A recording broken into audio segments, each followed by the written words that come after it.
안녕하세요. 그레이스입니다. 이번 시간에는 지난 시간에 이어 전처리 과정이 하나인 결칙시 처리 과정에 대해 공부해 보도록 하겠습니다. 네, 이번 장에서는 결칙치에 대한 얘기를 해볼 건데요. 먼저 이 결칙치라고 하는 건 입력이 누락된 값을 의미하기는 하는데요. 잘못 들어온 값을 포함하고 있습니다. 예를 들면 성적 컬럼인데 점이 삽입돼 있거나 하이픈 같은 기호가 있다면 얘는 잘못 입력됐거나 아니면 원래부터 누락되었다는 의미로 누군가가 이렇게 넣었을 건데 어쨌든 이런 특수 문자의 삽입은 이 성적이라는 숫자 컬럼의 연산을 방해하기 때문에 성적 평균을 구한다거나 하기 전에 먼저 적절하게 삭제 혹은 다른 값으로 대체를 한 다음에 연산을 할 필요가 있다는 거죠. 결제값은 이 값이 결칙값임을 바로 식별하기 위해서 몇 가지 표현으로 정의를 하게 되는데 대표적으로 NA, 숫자 9의 연속적 표현, 널 등이 있습니다. 결칙값의 종류가 다음과 같이 구분이 되기도 하는데요. 이 구분보다는 결칙값을 포함한 데이터가 분석에 중요하냐 아니면 덜 중요해서 제거가 가능하냐를 확인한 다음에 그에 따라서 결칙치에 대한 처리가 달라진다. 요 내용이 중요하기 때문에 결칙값 종류에 대한 구분은 참고 정도로 한번 보고 넘어가면 좋을 것 같습니다. 결칙값 처리 절차는 먼저 결칙값을 식별하고 결칙값을 부호화한 후 결칙치를 대체하게 되는데요. 분석 전에 꼼꼼하게 어떤 데이터가 누락되어 있는지 혹은 잘못 입력되어 기존의 데이터와는 다른 형태로 저장된 데이터가 있는지 체크를 하고 결칙값을 NA, NaN, INF, 널 등의 값으로 부호화를 하게 됩니다. 누가 봐도 결칙치임을 알 수 있게 하는 약속이겠죠? 가장 일반적으로 NA를 사용하고요. 그 중에서도 수치 자료에 대한 결칙치는 NaN으로 표현되기도 합니다. 결칙치 대체 과정은 다음 장에서 자세히 살펴보도록 하겠습니다. 결칙값을 처리하는 방법에는 크게 단순대치법과 다중대치법으로 나뉘는데 단순대치법은 한 번의 대치를, 다중대치는 여러 번의 대치를 종합적으로 고려한 기법이다라고 보시면 됩니다. 단순대치법에는 완전분석법과 평균대치법, 그리고 단순확률대치법이 있습니다. 완전분석법은 결칙치를 갖는 데이터를 삭제하는 방식입니다.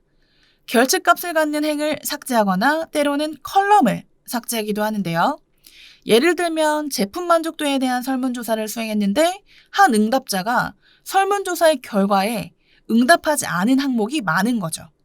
이런 경우는 이 응답자 자체 데이터가 분석 결과에 효과적이다라고 볼 수 없겠죠. 그래서 제거하기도 합니다.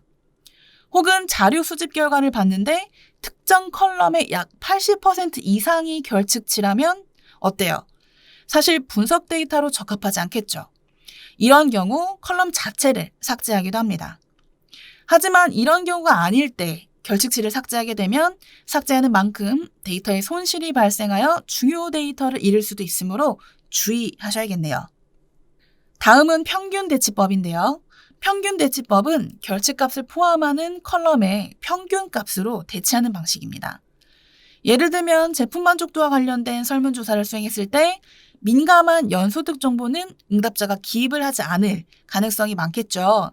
이런 경우 연소득의 평균값으로 대체하는 방법이 있을 수 있겠습니다. 이렇게 평균으로 단순 대치를 하게 되면 처리 속도가 간편하고 빠르다라는 장점이 있지만 표준 오차가 과소 추정되는 문제가 발생할 수 있어 주의하셔야 합니다. 또한 때에 따라 평균 대신 중앙값이나 최빈값으로도 대치하기도 한다는 거 참고하시고요.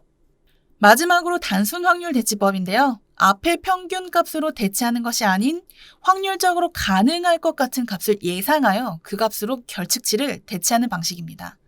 그중 핫덱은 현재 연구 중인 데이터 중에서 결칙치를 갖는 데이터와 유사한 데이터를 참고하여 이 값이겠다 싶은 값으로 변경하는 방법으로 표본조사에서 흔히 사용하는 방식입니다.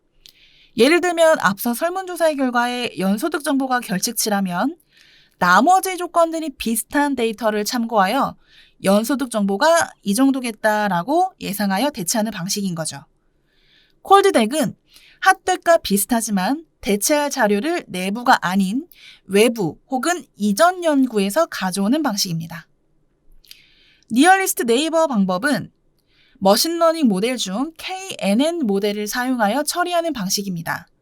즉, 결측치를 갖는 데이터와 가장 가까운 K개의 데이터를 참고하여 결측치를 대체하는 방식인데요. 화면에서 보시는 것처럼 KNN에서 K는 가장 가까운 이웃의 수를 의미합니다. 즉, K가 3이라면 결측치를 갖는 데이터로부터 가장 가까운 이웃 데이터의 3개 데이터를 찾아 그 데이터들이 갖는 특징과 유사할 것으로 가정하고 이웃들의 데이터를 사용하여 결측치를 대체하게 됩니다. 마지막으로 다중대치법은 단순대치법으로 인한 노이즈 증가 문제를 해결하기 위해 여러 번 대치를 수행하여 종합적으로 처리하는 방식을 의미합니다. 즉, 여러 번의 대치를 수행하여 완성된 데이터셋을 분석하고 분석 결과를 토대로 평균, 분산, 신뢰 구간 등을 참고 결합하여 최종 대치를 수행하게 되는 방식입니다. 자, 그럼 이번 시간에 배운 내용을 정리해 볼까요? 데이터 전처리 과정 중 데이터 정제 작업인 결측치 처리 작업에 대해 공부해 보았습니다. 결측치는 입력되지 않은 값을 의미하고 때에 따라 삭제 혹은 대체하는 방식으로 처리하였죠. 특히 대체하는 다양한 방식에 대해 설명드렸는데요. 역시 이름을 하나하나 외우기보다는 어떤 식으로 결측치를 처리하는지 그 개념을 잘 이해하고 넘어가기를 권해드립니다. 이번 시간은 여기까지고요. 다음 시간에 또 뵙겠습니다. 바이바이.